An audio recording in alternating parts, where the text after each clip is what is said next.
አሁንም የአርሰናል ተጫዋቾች ከብሔራዊ ቡድን በገፍ መውጣት ብዙዎችን እያነጋገረ ይገኛል።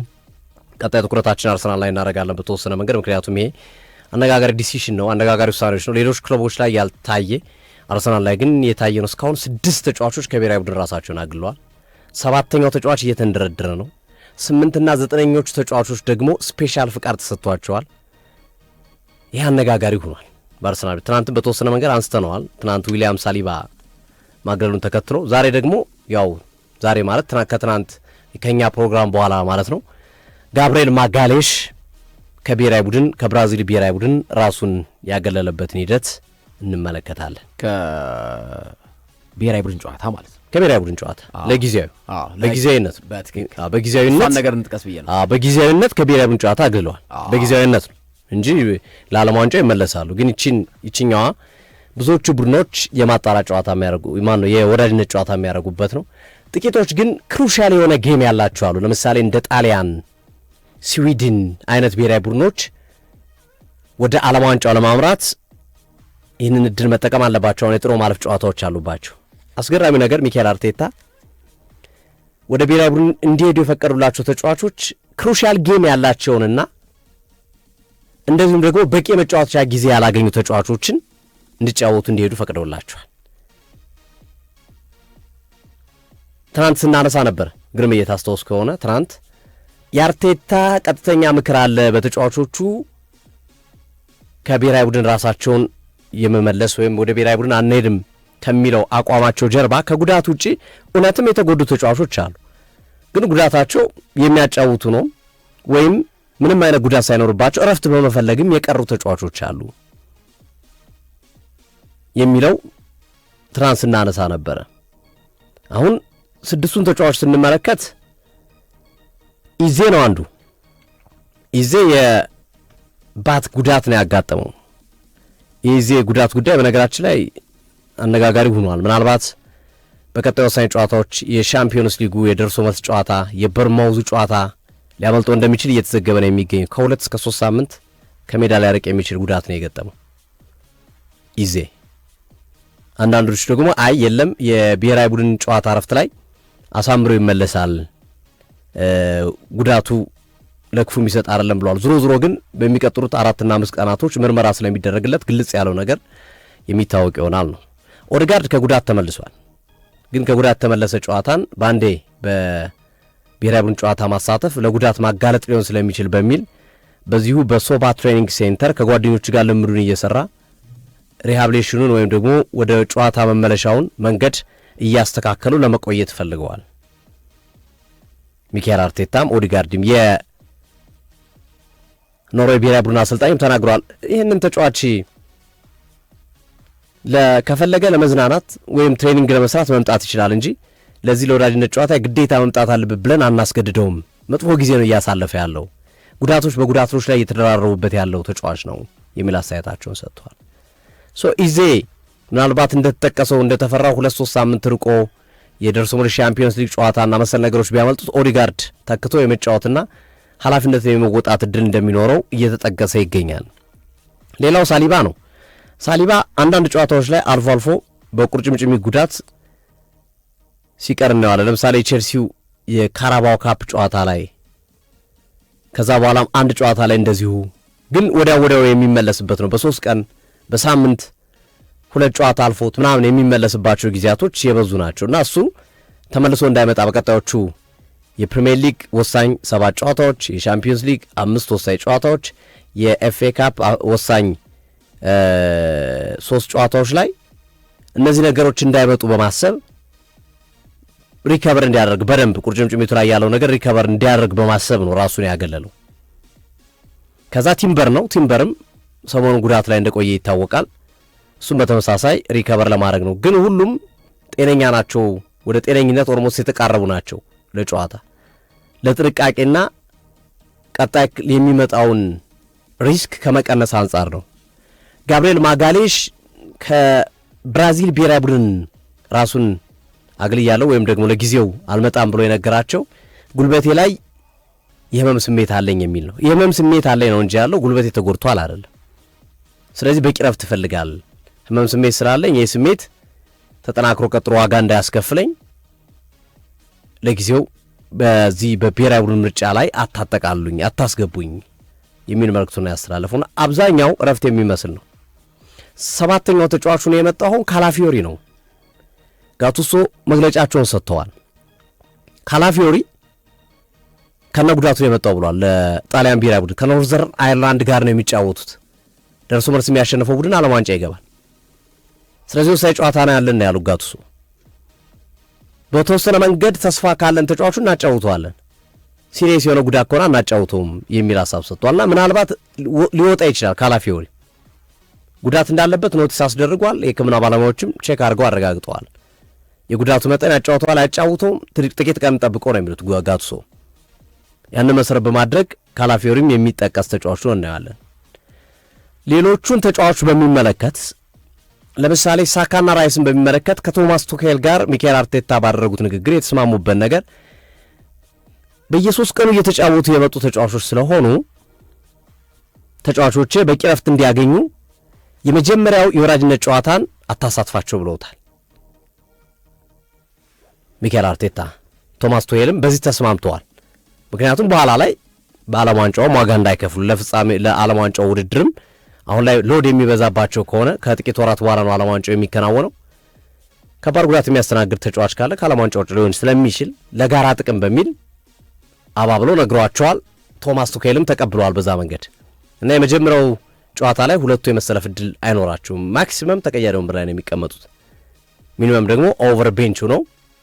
ለቀጣዩ ጨዋታ ለቀጣዩ የወዳጅነት ጨዋታ ከኡራጓይና ከጃፓን ጋር መሰለኝ እንግዲህ የምትጫወቱ ካልተሳሳትኩኝ የኡራጓይ አማልጣቸውና ከጃፓን ጋር በሚኖረው ጨዋታ ለቡድን ስራ እንዲመች ሊያስገቧቸው የሚችሉበት እድል ሊኖር ይችላል። ሞር ኦር ለስ እንደ ረፍት አይነት ስሜት ያለው ነው የቡካዮ ሳካና የዲክላን ራይስ። ሌላው ቤንጃሚን ዋይት ነው። ቤንጃሚን ዋይትና ክሪስቲያን ሙስኬራ። ቤንጃሚን ዋይትና ክሪስቲያን ሙስኬራን በሚመለከት እነዚህ ሁለት ተጫዋቾች በቂ መጫወቻ ጊዜ እያገኙ ስላልሆነ ሚካኤል አርቴታ አሰልጣኞቹ እንዲጠቀሙባቸው ፈቅደዋል። በእርግጥ ቤንጃሚን ዋይት የገባው ጃረል ኳንሳ መጎዳቱን ተከትሎ በመጣ ዳፋ ነው። ብዙዎች እንዲሁም እየተቃወሙ ነው። ቤን ዋይት እንዴት ይካተታል? ካራባኦ ካፕ ፍጻሜ ላይ ያሳየው አቋም በፍጹም ለእንግሊዝ አይመጥንም የሚሉ ሀሳቦችን ጭምር እያንጸባረቁ ይገኛሉ። ስለዚህ ክሪስቲያን ሙስኬራና ቤን ዋይት የመጫወቻ ጊዜ ስላላገኙ በቂ የመጫወቻ ጊዜ እንዲያገኙ አርቴታ የፈቀዱበት ሂደት አለ። ከዙቢሜንዲ ጋር በተያዘም ተመሳሳይ ነው። አንዱን ጨዋታ ብቻ እንዲያደርግ ነው ከአሰልጣኙ ዲላፎንቴ ጋር የተነጋገሩት የሚሉ መረጃዎች እየወጡ ይገኛሉና ይህንን የብሔራዊ ቡድን ጨዋታዎችን ወቅት ሚካኤል አርቴታ የፕሪሚየር ሊጉን ዋንጫ የማንሳት ከፍተኛ የሆነ ፍላጎት ስላላቸው እሱን መሰረት ባደረገ መንገድ ለመሳተፍ በዚህ መንገድ ማኔጅ ያደርጉታል። ግማሹን በጉዳት ብሎ አስቀርቷል። ግማሹን አንድ ጨዋታ ብቻ እንዲጫወቱ ፈቅደዋል። ጨዋታ ጊዜ የሚያስፈልጋቸውን ደግሞ እነሱን ግድ የለም የሚጫወቱ የሚል ፍቃድ የሰጡበት ሂደት አለ እና ይሄ ብዙዎችን እያነጋገረ የሚገኝ ጉዳይ ይሆናል። በአንድ ወቅት ታስታውሳለህ፣ አርሰናል አምና ነው ታቻምና ይመስለኛል ቶማስ ፓርቲን ወሳኝ ጨዋታ ላይ አልመጣም ሲላቸው ጋናዎችን፣ ምክንያቱም ለፕሪሚየር ሊጉ በጣም በሚፎካከርበት ወቅት እንደውም የመጋቢት ወር የወዳጅነት ጨዋታ መሰለኝ እና ያንን መሰረት አድርገው ሀሳቦችን ሲያንጸባርቁ የተመለከትንበትን ሂደት እያየን እንገኛለን እና አርሰናል በዚህ መንገድ ነው ጉዳቶችን ማኔጅ እያደረገ ያለው። እንግዲህ ካሉት ጉዳት ናቸው ከተባሉት ተጫዋቾች አስጊው ምናልባት የተወሰኑ ጨዋታዎች ሊያመልጠው የሚችለው ኢዜ እንደሆነ ተገምቷል። ከዛ ውጭ ያሉት ተጫዋቾች በሙሉ ግን ለእረፍትና ወይም ደግሞ ራሳቸውን ለማደራጀት ሪፍሬሽ እንዲያደርጉ ተፈልጎ የተደረገ ሁኔታ እንዳለ የመረጃ ምንጮች እየጠቀሱ ይገኛሉ ማለት ነውና በዚህ መንገድ ማኔጅ አድርገውታል። ግርምዬ ልክ ነው? አዎ ይህን ጉዳይ ማንሳት ተገቢ ነው ብዬ አስባለሁ ሶፊዬ። ግን ከዛ በፊት አንድ አድማጭ እንደው ግን 2006 ላይ ዚነዲን ዚዳን ማቴራዚ ጋር እንደዛ ህፃኑኝ ያስታውሳለሁ አለ አድማጫችን ማለት ነው። እና ልጅ ነበርኩኝና ዚዳን ማቴራዚን በቴስታ ግን የተማታበት ምን ብሎት ነው? ከዛ በኋላ የወጡት መረጃዎች ያን ያህል ይፋዊ ባይሆንም ግን ምን አይነት ናቸው የሚሉ ሐሳቦችን አንስተዋልና አሁንም ድረስ ያው ስድብ እንዳለ ተገልጿል። ግን ቁልጭ ያለ የተቀመጠ ነገር ባይኖርም መነሻ የሆናቸው ምንድን ነው? ኳሱን ዚነዲን ዚዳን እና ማቴራዚ እየተሻሙ በነበረበት ሰዓት ላይ ዚዳን ኳስ ለመቆጣጠር እንቅስቃሴ ላይ እያለ ማሊያውን ጎተተው። ማቴራዚ ጣሊያናዊ ማቴራዚ ማሊያውን ጎተተው። ሲጎትተው ዚዳን ዞር ብሎ ምን ብሎ ይነግረዋል? ማሊያን ከፈለከው እሰጣለሁ አለው። እንግዲህ እነዚህ የወጡ መረጃዎች ናቸው። ሁለቱም ማቴራዚም አዎ ዚዳንን ሰድቤዋለሁ ብሏል። ዚነዲን ዚዳንም እናቴንና እህቴን ሰድቦብኛል ብሏል። ይሄ የተረጋገጠ ነው። ቃሉ ግን ምን አይነት ነው የሚለው ጉዳይ ግን በይፋ አልወጣም እና የተገለጸው ነገር ግን ምንድን ነው የሚለው ጉዳይ አንዳንድ መረጃዎች ላይ ይፋ እንዳደረጉት ከሆነ ማሊያውን ልክ ጎትቶት ማሊያን ከፈለከው እሰጥሃለሁ ምን ያስጎትታል የሚል ቃላት ዚነዲን ዚዳን ሲያወጣ ማቴራዚ ማሊያ ብቻውን አይበቃኝም እህትህና እናትህን ጨምረልኝ አይነት ቃል ነው ያወጣው በዛን ሰዓት ማለት ነው። እንደሱ ነው። ልክ ነው። ወደዛ ብዙዎቹ እንደዛ አይተስማሙበት። ልክ ይሄንን ቃል ሲያወጣ ነው ዞሮ በቴስታ እዛው ላይ ማለት ነው የተማታው ማለት ነው። እና ማቴራዚም አምኗል፣ ሰድቤዋለሁ ብሏል። ዚነዲን ዚዳንም እናቴንና እህቴን ስለተናገረብኝ ነው ያለው። ያወጡት መረጃዎች ይህንን ይመስላል አድማጮቻችን ማለት ነው። የተነሱ አንዳንድ ጉዳዮች አሉ። የአርሰናል ጋር በተገናኘ ጉዳይ ማለት ነው። ከአርሰናል ጋር በተገናኘ የተነሱ ጉዳዮች አሉ። ይህ ተጫዋቾች ወደ ብሔራዊ ቡድን ያልሄዱበት ዋነኛው ምክንያት ምንድን ነው የሚለው ጉዳይ ማለት ነው። ወይም በርካታ ተጫዋቾች ናቸው። ዴክላን ራይስ አንድ ነገር ተናግሯል። ሶፊ በነገራችን ላይ ራይስም ባይዘወይ ከብሔራዊ ቡድን ሊወጣ ይችላል። ጉዳት አስተናግሯል። ታውቃለህ? ትናንት እየተናገር ነበር። ራይስ ማኔጅ እናደርገዋለን ስላሉ ነው እንጂ የሚወጣ ይመስላል። እሱ ምንም ጥያቄ የለም። ገና ራይስም አለ ጉዳት ላይ ነው። ባይዘው ጉዳት አስተናግሯል ዴክላን ራይስ አንድ ነገር ነው የተናገረው። የአርሰናል ደጋፊዎች ጠብቁ ምን ሆነን እንደምንመጣ ከዚህ በኋላ የካራቦ ካፕ ፍጻሜ ላይ መሸነፋችን ቁጭት በተጫዋቾቻችን በሁሉም ቡድን አባላት ዘንድ ቁጭት ፈጥሯል፣ እልህ ፈጥሯል። ስንመለስ ምን አይነት አርሰናል እንደሚሆን ጠብቁ ብሎ አስተያየት ሰጥቷል ዴክላን ራይስ። አሁን ብዙዎቹ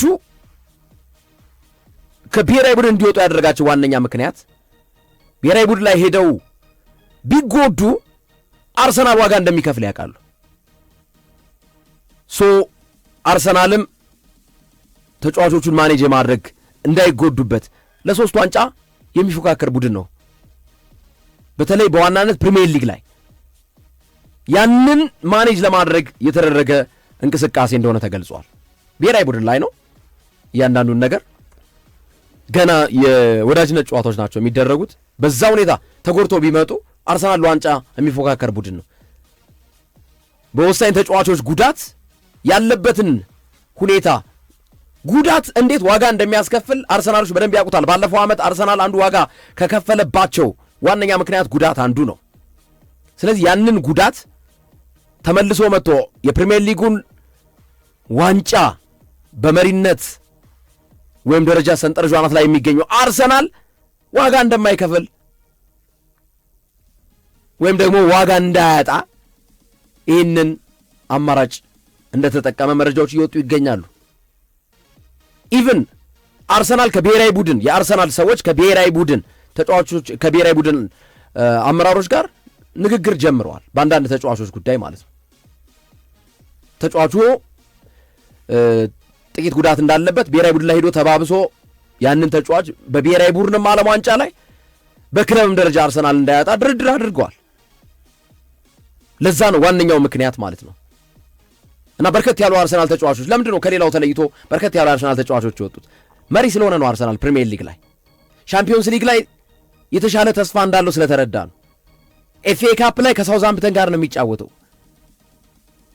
የጨዋታ ድርብርቦሽ አንዱ እገዛ እንዳያደርግ ነው። እረፍት ወስደው እንዲመጡ ነው። ባይዘወይ ብሔራዊ ቡድን አሁን ያልሄደ ሰው በሚቀጥለው ሳምንት አይጫወትም። ለኤፍኤ ካፕ ነው ገና በዛኛው ሳምንት የሚመጣው ማለት ነው። አርፎ ነው የሚመጣው 2 ሳምንት ሙሉ ማለት ነው። 2 ሳምንት ሙሉ ምንም አይነት ጨዋታ ሳያደርግ ነው ራሱን አዘጋጅቶ የሚመጣበትን እድል ለመፍጠር ነው። ፊትነስን ብቃትን በትሬኒንግ አዳብሮ ለመምጣት ከማሰብ አንጻር ነው እንጂ ያን ያህል አሁን ካቋረጡ ወይም ደግሞ ይወጣሉ ከተባሉ ተጫዋቾች መካከል አስጊ የሆነ ጉዳት ያጋጠመው በአርሰናል ቤት ውስጥ አንድም ተጫዋች የለም። ማይነር ኢንጁሪዎች ግን አሉ። እነዛ እንዳይባባሱና የተፎካካሪነቱን መንፈስ እንዳያጠፋበት አርሰናል እንደ ክለብ ከብሔራዊ ቡድን አመራሮች ጋር ጭምር ተነጋግሮ የተወሰኑ ውሳኔዎች እንዳሉ ተገልጿል። ሶፊዬ